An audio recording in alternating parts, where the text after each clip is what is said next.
So at first Blizzard were like,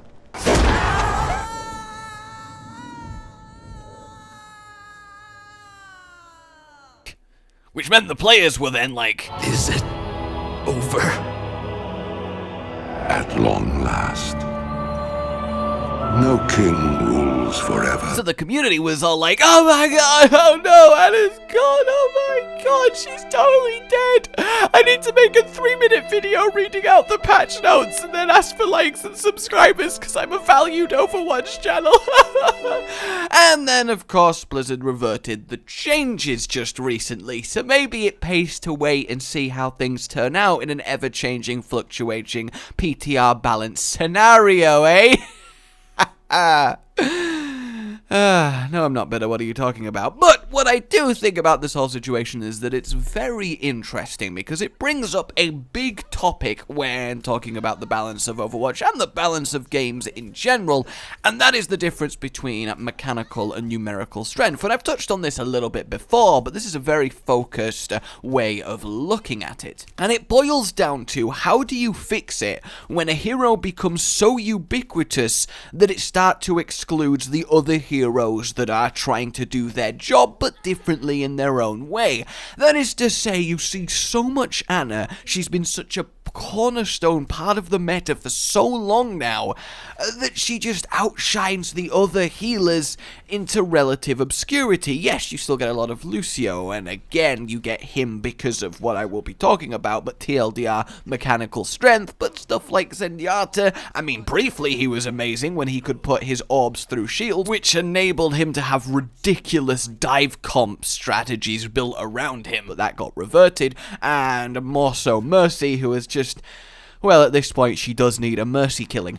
Either way, what I'm getting at is that you need to answer this issue when a character is so good that it outshines the other, because I think, arguably, Anna's probably the best support in the game. Like, if you could only have one support on your team, you'd look at Lucio, but I think ultimately, with good coordination, you'd go with Anna, and that is because of her mechanical ability. By that, I mean, what does she bring to the table?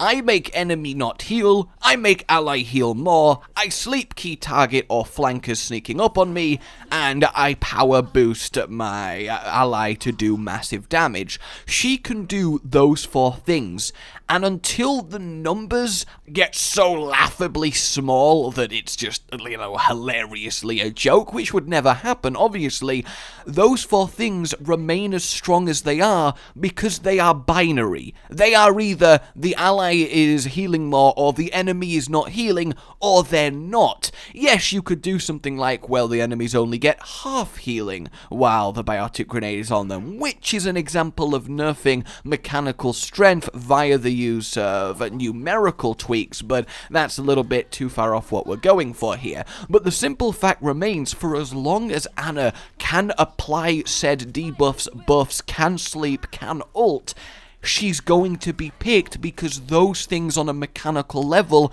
are just really strong. The numbers attached to them are somewhat meaningless. Hell, I'd wager that if Biotic Grenade did literally no healing and damage, Anna would still be picked, maybe a little bit less frequently, but she would still be picked because the effects of it are just so strong. Yes, she'd lose her ability to self-heal. Yes, that would make her more vulnerable to flankers. And yes, it would reduce her burst healing capabilities and finishing off an injured enemy with a nice little bit of splash. But those things pale in comparison to the simple application of majorly powerful buff/debuff. And that's what I'm getting at here. It's completely barking up the wrong tree to nerf Anna with numerics in this way. You need to change her mechanically if you want to see the other healers played, which I'm not a fan of in terms of balance. I don't believe in nerfing characters. I believe in buffing the other ones to catch up. Then you always feel powerful. It's the Dota 2 approach to balance. Everything feels overpowered, so nothing is. Also known as the Incredibles game design team. Either way, what you need to do is bring the other healers up to scratch, give them new tools that make them viable in their own ways, or add a new character that can compete for the position of the current one that is too dominant. We see this with Orisa. Reinhardt is so seen because he does what he does better than anyone else who can slightly do it. He has his shield and he forms an anchor for the team to play around. No one else can really do that, so you see a lot of Reinhardt. That's why Orisa became a thing. It's a character created to help ease the problem of Reinhardt is the best and only anchor tank. You can now build teams around Orisa because of her toolkit and have her as her anchor tank. Whether she's strong enough to do that, I'm not sure yet, but mechanically she has the ability to compete with Reinhardt in that role, and that's very good. So you'd have to do something, let's say, to Mercy,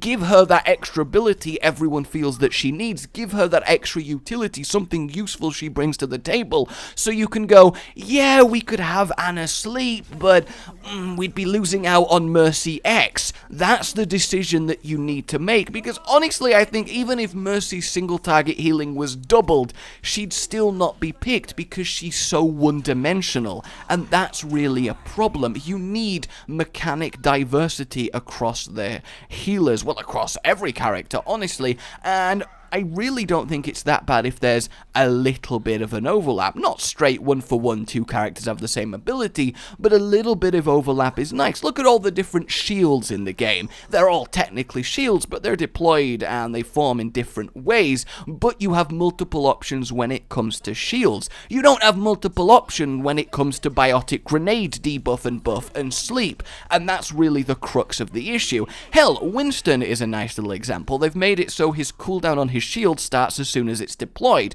and while that doesn't change him mechanically, which would be something like he gets an extra shield, then he suddenly gains the ability to have two shields, which would be a mechanical buff, this does mean that he can place his shield more often, which is a frequency of his deploying his mechanics more via the use of a numeric buff. So that's when they're working together to get the job done, and this definitely is not a mutually exclusive thing. There are a lot of grey areas where tweaking one or the other does affect one or the other, but in Anna's case, not really with the changes that they've gone for. So the TLDR, and really the reason for this video, is that you've got to consider both aspects of balance when you're looking at a hero, and the community really doesn't. Holy hell, everyone overreacted. A character that strong mechanically is not dead because you've changed a few numbers. My word.